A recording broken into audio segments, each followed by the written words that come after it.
is Tati from Queer Hypnotherapy.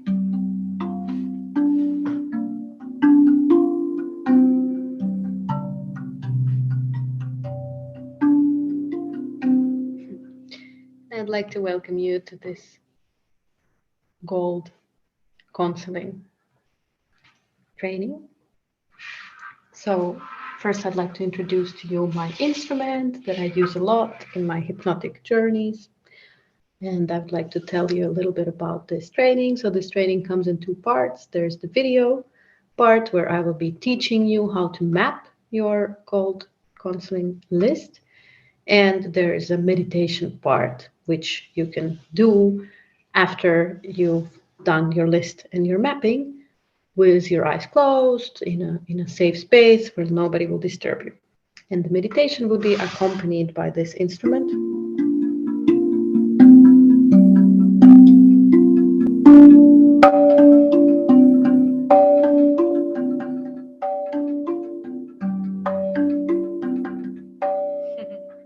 So I just wanted to let you know it's called a rough drum. I bought it in Russia many years ago, and mine is quite rusty, as you can see, because I've been traveling in the seas and sailing around. But let's get started with the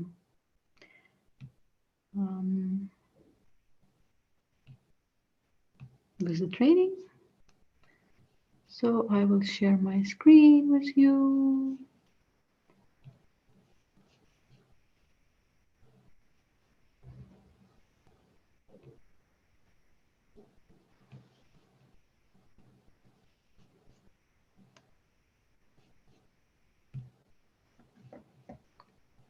There we go. So a little bit about the Gold Counselling. Why is it so unique? And what is it about? So it helps you to become aware of your belief systems and belief patterns. And it helps you to question them and rebuild them. So by acknowledging your programming and belief systems, you can gain better understanding of your needs, coping mechanisms, behavior patterns, and defense strategies. And you can overcome some fears and phobias and gain confidence and clarity of your life purpose, unleash your fullest potential, and improve your concentration and performance skills, and overcome addictions, be in charge of your emotions, and relaxed, sleep better, and just have a better balanced life. So if you don't program yourself, someone else will. And probably somebody already has: your school, your society, your parents, the culture. So we will talk in a bit about different belief systems. They can be like cultural, family, and personal ones. And obviously they're all interacted. Like their personal belief systems come from your family beliefs. Some you've questioned and others you've bought or accepted. And being queer, this can be like extremely important to be aware of these beliefs, because oftentimes being queer means one way or another disappointing others' like expectations and the projections and the assumptions, because usually people like assume normality now within like sexual orientation and gender, and so often people would project on you their assumptions that are based on their understanding of norms. And as a child growing up in a society, having to like constantly kind of like disappoint or constantly correct the expectations of your surrounding can be very traumatic. And obviously we develop different coping mechanisms, to like people pleasing, from people pleasing to narcissism, to like maybe denying your true wish and your true self from yourself. Can be like one extreme. Other extreme can be being extremely rebellious. So that it can be quite difficult. So this is why it's so important for me to work with the queer tribe, with all the members of the queer tribe, organizing retreats, working one-on-one, organizing online programs. And I believe it can be like a huge game changer for you to become aware of how your beliefs were formed and where's the root, And in hypnotherapy, like we combine this, the belief, its root, and then a reaction that's a physical reaction or something that happens to you, um, and a feeling, no, a sensation in your body. So we need to have these three things sometimes at the same time. Sometimes it can happen like with time, the understanding, but you go back to the traumatic memory, or to, it's not always like the one memory, but the combination of like stuff that's happened to you that taught you to believe a belief, and then you feel it in your body, and you like how, give it a shape, give it a color, check out how intense you feel it, and then your body reacts, makes a reaction to like to let it out. And after this, you are set to go to maybe question or maybe build some new belief patterns. So according to Rocher, a belief system consists of a set of expectations, assumptions, and either conscious or unconscious belief that an individual accepts as fact that explains the surrounding world. Beliefs are formed when we learn to process our experiences during childhood and adolescence. Beliefs help us by explaining part of the reality we perceive. In many cases, they lead us to contradictory situations. However, since they are deeply embedded in our mental landscape, it is difficult for us to doubt them. So sometimes it seems people would rather believe something than know about it, says Wilson. And so, well, probably you are becoming aware of this and starting to understand how it works, that obviously we need some agreements and some beliefs like language. We can't question every single thing, or we can't relearn for maintain our skills of communication or any kind of, it's like, when you learn swimming, you learn ballet, you learn bicycle, you learn a certain pattern, your body just does it. And if you would be suggested to swim in like some kind of radically opposite and different ways, it would be very difficult for you to, you don't think about it, you just do it. The same when you speak, you just, speak, and you believe that certain words have certain meanings, and you can transmit them to other people by just saying them out loud in your language. And when we learn new languages and maybe new meanings or new interpretations for words, or we discuss with each other, so very much like this, we build like emotional uh, patterns, no? And especially like if maybe you've been bullied as a child, like your older sister laughed at you a lot because of your clothes, and then transmitted it to the school, and then you go and visit your good friend, and they say, "Oh, you're wearing such a colorful T-shirt. It makes me smile." And then it's very easy for you to automatically fall in the assumption that your friend is bullying you, no? Because you've been in this kind of situation for many times. So in this situation, you can, like they say, that life is 10% of what happens to you and 19% of how you react on it. So you can fall into deep hurt and be like, "Oh, my best friend is making fun of me," or you can speak up and say, "I have a story where you are making fun of me. I'm making myself feel very upset by you commenting my clothes, because in my past it's happened to me so many times. So what do you think about my clothes? Do you think that I am attention whore? Do you think that I am, I don't know, ridiculous, or, and this way you are like letting your friend the possibility to speak up for themselves, right? And you're not just making an assumption that they're laughing at you. So what is gold counseling, and how can that help?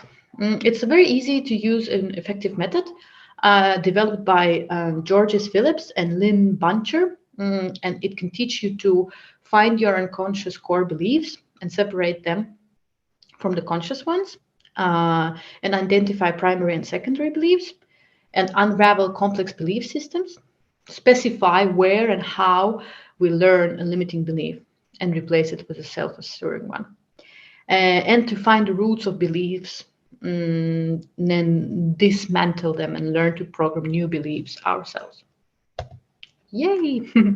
So, as I already mentioned, there can be different examples of different belief systems.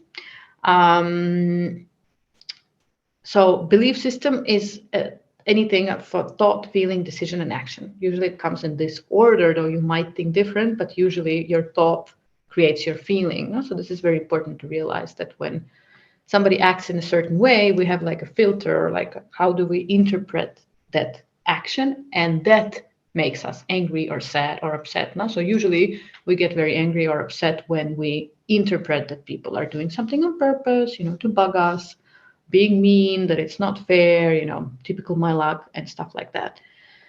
And if you learn to question this filter or this interpretation, you can affect your feelings, and your feelings affect your decisions and actions. So your belief system determines how you interpret your environment and experience yourself in relation to it. And as I just mentioned, there can be like religious beliefs, cultural beliefs, family beliefs, personal beliefs, obviously many other, like usually every kind of group has their own beliefs. Any kind of working collective or friends collective, beliefs and values, and obviously in like a safe and loving space, we can question each other's values and discuss or kind of like agree to disagree. But not all the communities are like this, and obviously all of these beliefs are very interfered, so sometimes it's difficult to say what is like the cultural beliefs depend on the religion used in this culture. The family beliefs usually depend on culture, or nowadays many different cultures where the members of the family come from, religion that they have or don't. And the personal beliefs, as I already mentioned, are formed like maybe accepting some of your family beliefs and like rejecting others. So I invite you now to think of a family belief of yours. And maybe you can even think of a family belief of yours that have served you, and a family belief of yours that you would like to get rid of because it's stopping you or standing on your way or slowing you down from reaching your higher potential and your goals and objectives. So, for instance, some examples of family beliefs: money doesn't grow on trees, teeth are brushed before or after breakfast, cleaning shifts and days, candy days, gender roles. And you can have like this belief that in our family everybody is educated, athletic. Our family likes reading. Our family watches the news. It's important. Reads. Hesari is a Finnish newspaper. It's here from the Finnish version, but reads like the Times, or we like poetry, we don't like poetry. Obviously, it can also be like me and dad likes poetry and mom likes detective stories, whatever. So it can be positive, but also negative, or kind of like in our family, nobody cares for politics. In our family, nobody goes for votes and stuff like that. So, for instance, like how is education important or not? Is sports, physical activities important or not? Is food and eating patterns important or not? These are very like core family. Like, do we all eat at the same time? Is it a value? Do we pray before we eat? What do we say? What this kind of stuff. So you can now think of some beliefs or like habits or traditions that you have from your family that you think are important and you are like grateful for. So maybe your family has taught you to be considerate and like always bring something when you go and visit people, or help to clean and contribute and be aware of the consequence of your acts, and maybe you're grateful for that. And then on the other hand, maybe your family has taught you that to earn money you have to work hard and be aware and not invest in, and like not get overly excited, and maybe this is a belief that has been stopping you from growing your business. I'm just giving examples. Maybe your family has taught you that you're not creative, and actually you think you could be, but you have this belief stopping you. So just take a moment to reflect on this. Then there's cultural beliefs. Again, I have this Finnish cultural beliefs: the sauna on Christmas Day, cleansing, watching the castle parties, like civilized, or gives us this idea of what's important in our society, or asking for help or asking for direction is embarrassing. Bringing your own snacks is important, and requesting for food and parties is inappropriate.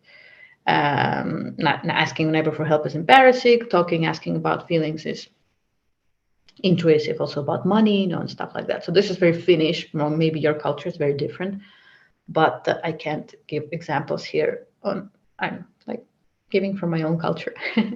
So yeah, you can think of some cultural beliefs that you have, again, about maybe gender roles,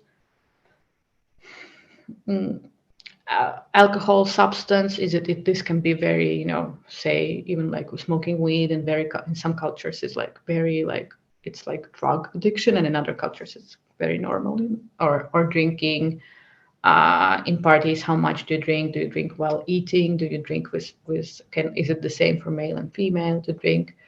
And in general, this gender stuff, like dressing, how is dressing like differently or very uniquely, how accepted it's in your culture? Is it welcomed or not? Like being non-binary, like how big thing it is in your culture. And obviously, like every culture has a subculture, like probably a big city is a bit different than on the countryside and stuff like that. But again, you can think of your culture wherever you're from, and you can think if there's something like you are really proud and grateful for. Like, for instance, I believe that Finland is very nature. We have a strong value to appreciate nature and spend a lot of time in nature and be grateful and playful and explorative, and also very musical. Like musicality is very kind of spiritual, important thing. And these are, for instance, the two things I'm very grateful for and resonate with. And on other hand, like Finnish people can be very shy and like say not physical at all. And this is something that I don't resonate with at all. And so I'm happy I've overcome this idea that you shouldn't touch other people. Then we have religious beliefs, again, can be similar, very different. So again, this is based on our Finnish, like Lutheran religion, hymn books, the songs, bring the community spirit and like participation in the church. Everybody sings, the Advent, traditions are respected, tolerance, and piety are virtues that you don't show off, asceticism and humility are virtues. Waste and boasting are vices. Yeah. So, for instance, this Lutheran church is known for like, kind of like, I don't know how you would be to a Lutheran church, but that there's not much of icons and stuff. And the priests can get married, and it can be like quite family oriented on one hand, but on another hand, it can be like you really need to be super humble and very down to earth, very practical, and like not very far away from the hedonism. So again, I could say that I'm quite a hedonist, and this is like a value that I do not buy, or a belief that if you enjoy life, then you are less of a humble person. But a belief that singing can cleanse your spirit is very important for me. So this I want to buy. And then obviously you have the personal beliefs that I didn't put here on the list, because like it's formed from all these different beliefs. So personal beliefs can be anything about yourself, about other people, about the important things in life. And it's really important that you kind of like become aware, the critical voice, like I'm never doing enough, or I will fail. And again, like I am musical, I'm not musical, I'm artistic, not artistic, I'm good relating with people, I'm not good relating with people, I'm introvert, extrovert. All these things are like your personal beliefs about yourselves, but also your beliefs about the world and the people.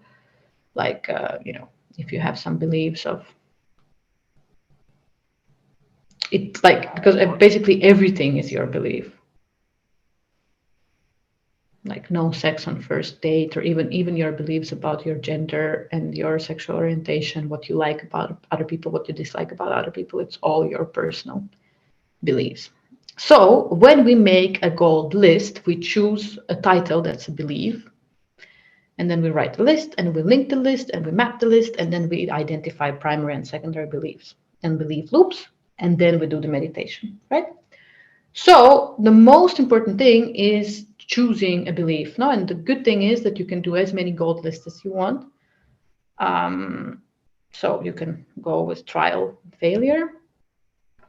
So examples of beliefs you would like to work on is like you can just do I am and make a list, or you can say I am a certain thing.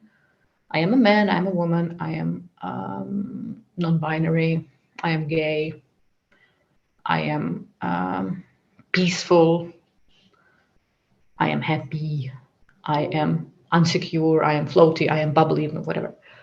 I don't know what do I want to do with my life. I don't know what is love. I don't know who am I. So just love, gender, sexuality, and like kind of like abundance, money, grief, anxiety, any kind of emotion that is like anger, sadness, or mother, father, brother, sister, any kind of important person that's affected your life. Depression, frustration, procrastination. So whatever you want to work on, it can be very wide or less wide. Yeah, it can be like, why do I procrastination in general? You know what it brings to you, or it can be why I never. It can be a belief like I never get anything done. Yeah. So say if you choose I never have anything done, then you might have more like emotional response to that. Like yes I do, no I don't, I'm not sure. So after you choose a belief, like a certain title, a certain belief, then you make a list, yeah? And now when you start making a list, it's very important that you write things one under another and that you map them like A, B, C, D, E, F, G, and that you put them vertically, right? And you leave out some space. So say I gave an example, gender. So what, and you, this is very like free association, free flow kind of thing, that you start listing everything that comes to your mind about gender. I feel pressured, I can't, not me. Dressing rooms, toilet, arousal is embarrassing. Yeah, the throat is from here, sorry. Fragrant, you know, perfume, somebody's perfume, a certain smell comes to your mind. Hair, how to put your hair, makeup. Mother's scarf, I want to hide, I hurt myself, I break things, I feel something stuck in my throat. Father's jokes, wrestling with my brother, I hate you. Guitar, nail polish. Yeah, so I just give you very random examples. Obviously it's like personal, so if you say anger, it can be like, oh, dad is screaming, mom is crying, I'm afraid. I feel anger, can't express, want to burn things, want to hurt myself, whatever. You say love, it can be, you know, the best thing ever, I'm not worthy of love, all the relationships end, be careful, don't burn yourself, like flame, burns, a song, you know, again, a smell, whatever comes to your mind. Yeah, you say granny, you say safety, but embarrassment, pressure, dedication, admiring, and it can be again like a certain sentence or a very, but it doesn't need to make sense. It needs to only make sense to you, right? Okay, and after you've done this list, you start linking it. So how do we link a list? Every single point, every single letter needs to lead to another letter. And it can, like A can go to B and B can go back to A, but A cannot go to A. So it needs to be another. So you see, so you just read, okay, gender, I feel pressure. I feel pressure. What would you relate this to? I can't, not me. Dressing rooms, I want to have, okay, I feel pressure, I can't. So A is related to B. And you write here B, yeah, because you link it to B. Then B, I can't. I can't, not me. I can't dressing room, I can't rose, I can't hair, I can't, not me. So B is related to C. Again, we write here C. C, not me. Dressing room is arousal is embarrassing. Okay, fragrance, so C is related to A. Arousal is embarrassing. Right here, A. D. So you just go through the whole list, and again, don't think too much. It doesn't. You don't need to like explain this to anybody. And maybe you have like several letters that you would like to link it to, but just choose one. Like go with your instinct. Yeah.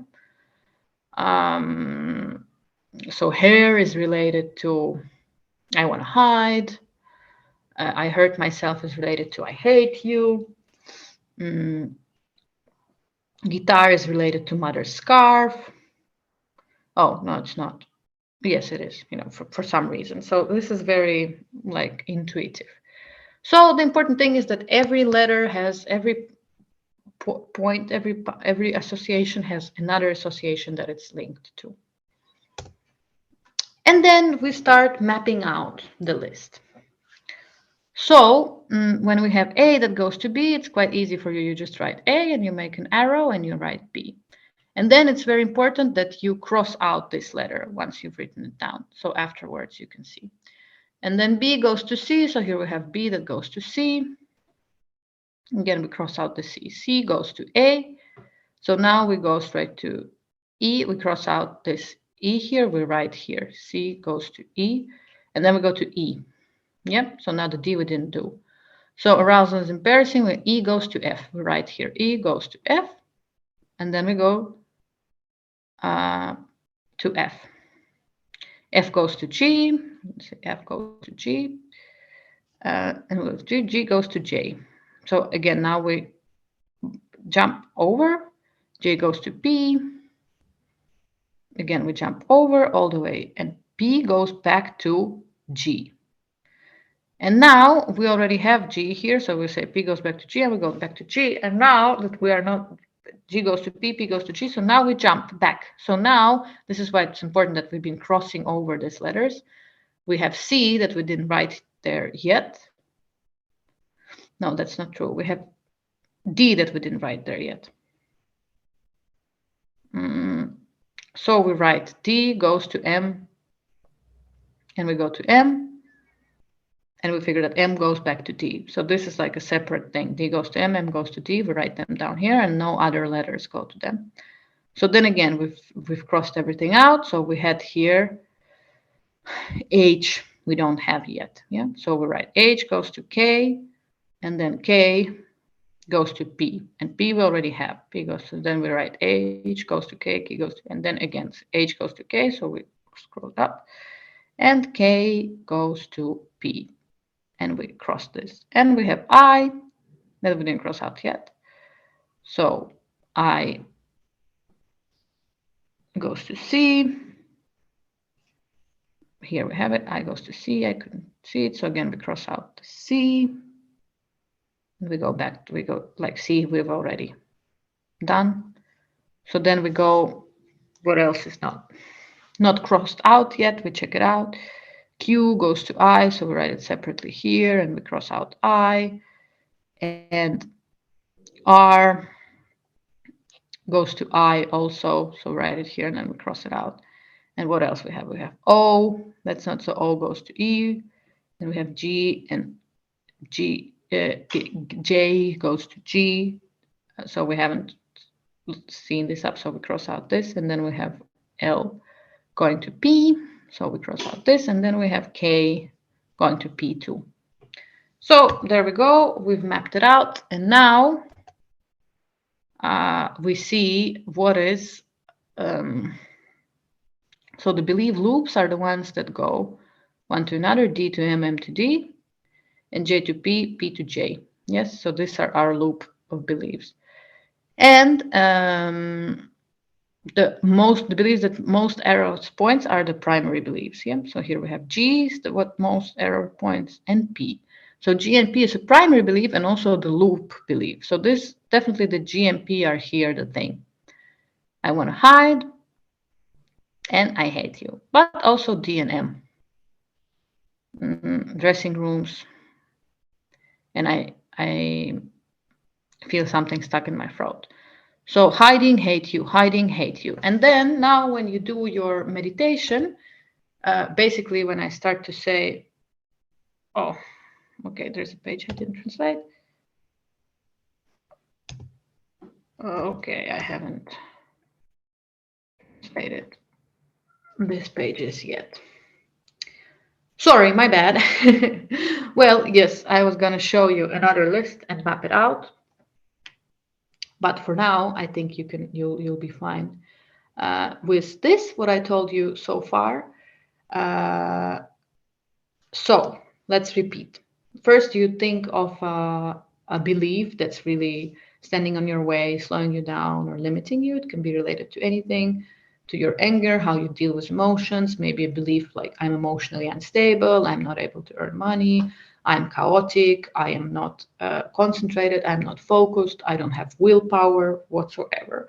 It can also be related to love, like I'm heartbroken, I will be heartbroken, I am not worthy of love, I'm disgusting, I'm so whatever. It can be related to your mom that you can't forgive, to some partner that you can't forgive, or you like carry a lot of anger. And then to your gender, to your sexual orientation, to whatever fear you have, whatever phobia, sleeping, like, so then you choose a sentence that is really, mm, for instance, I don't know, you go to sleep and like even a belief, I struggle falling asleep. And then you do a list. I struggle falling asleep. Why? Because like I'm sensitive, noises bother me, light bother me, I worry, overthinking, nightmares, I'm afraid to fall asleep, I can't relax, whatever. So you make a list A, B, C, D, E, F, G, ding, ding, ding, ding. Then we go back here now that you